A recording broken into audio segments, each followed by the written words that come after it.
Hi friends, তখন বাজে রাত 2টো।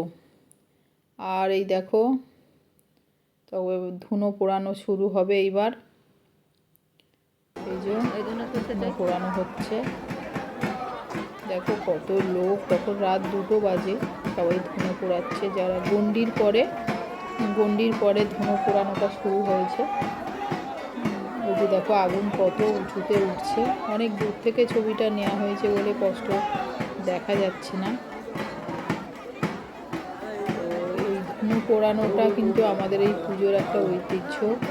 অনেক মানুষ এখানে ধুনো পোড়ায়, শুধু আমাদের পাড়ার মেয়েরা না, মেয়েরা ছেলেরা না, সবাই আরও যাদের মানত করেছে, আমাদের আশেপাশের আত্মীয় স্বজন বা আশেপাশের পাড়া থেকেও যারা মানত করেছে তারা কিন্তু সবাই ধুনো পোড়ায়।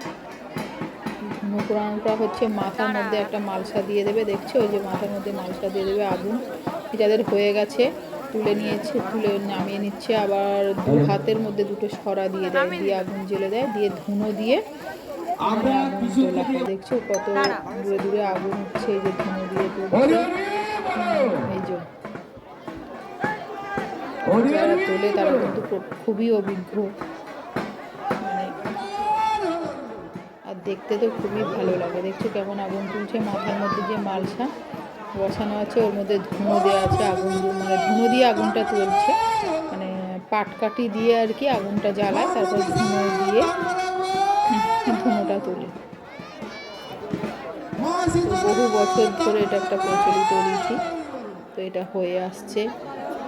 যারা মানত করে তারা এই ধুনো পোড়ানোটা হয়। এই ধুনো পোড়ানোটা দেখালাম তোমাদের, নিশ্চয়ই তোমাদের ভালো লাগছে।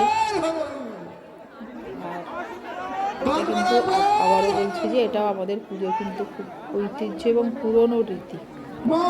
আগুনটা যারা তোলে তারা কিন্তু খুবই অভিজ্ঞ। এই যে পুরোহিত, এই যে যাকে দেখা যাচ্ছে হচ্ছে পুরোহিত মশাই, মানে আমাদের যে পুজো করেন। দেখছো তখনও কত লোক, মানে কি কারোর হয়ে গেছে ধুনো পোড়ানো, আবার কারোর হয়নি, বসে আছে।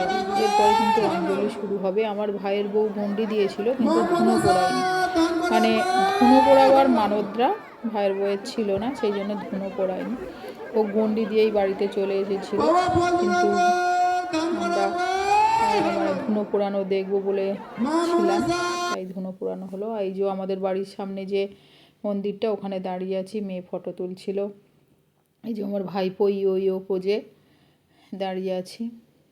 এখানে আছে আমার ভাইয়ের বউ, আমি, আমার মেয়ে। দেখো এই যে গাছটা দেখছো, বহুদিনের পুরনো গাছ, বহুদিন, মানে আমাদের জন্মের আগে থেকেও এই পুরনো গাছ। তো এই গাছের তলায় মেন মন্দিরটা, তো ওই গাছের তলায় ঠাকুরগুলো রাখা হয়। প্রচুর থানটা কিন্তু অনেক বড়। যে আমার আর একটা ফটো তুলছে, এই ঠাকুরের থানটা মা বেইমার থান। এখানে আছে আমার মা, ভাইয়ের বউ, আমি, আমার মেয়ে, ভাইয়ের ছেলে। এই যে আমার ভাইয়ের ছেলে। তো এখানে আছে ভাইয়ের ছেলে, মানে মা, আমি, আমার মেয়ে, ভাই। আর এই মন্দিরটা হচ্ছে মা বিমার মন্দির। তো যখন পুজো করছিলাম তখন মেয়ে ফটো তুলছিল আর কি, ফটো করছিল। এখানে আমার মেয়ে, ভাইয়ের বউ সবাই আছে। এই যে আমার ভাইয়ের বউ গন্ডে দিয়ে এসে ক্লান্ত হয়ে বসে পড়েছে। তো আজকে এই পর্যন্ত, টাটা।